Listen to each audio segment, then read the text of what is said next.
Né en 2002 des centres de l'Organisation de l'Unité africaine créée le 25 mai 1963 à Addis Abeba en Éthiopie, l'Union africaine totalise à ce jour 55 ans d'existence. 55 ans de lutte acharnée contre la domination coloniale. Outil de coopération et d'intégration entre les États africains, l'Union africaine s'est donné pour objectif d'unifier le continent africain, tant sur le plan politique qu'économique. Ce qui passera, d'après le ministre congolais des Affaires étrangères, par l'implication des Africains eux-mêmes.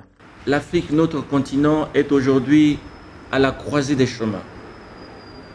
Elle doit se doter d'une économie forte et compétitive, s'appuyant sur ses propres ressorts avant tout.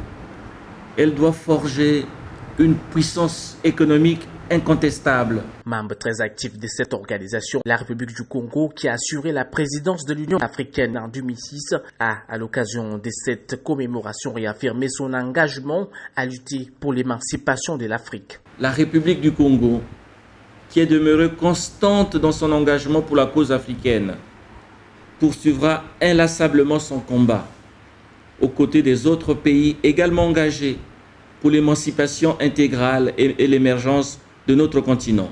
Dans cette optique, le chef de l'État congolais prendra part le 26 mai prochain à la réunion consultative des chefs d'État à Addis Abeba, réunion qui portera sur le processus décisif de la réforme de l'Union africaine. À ce 50e anniversaire, l'Union africaine rend également hommage à Nelson Mandela, l'icône de la lutte anti-apartheid, dont le centenaire est aussi commémoré.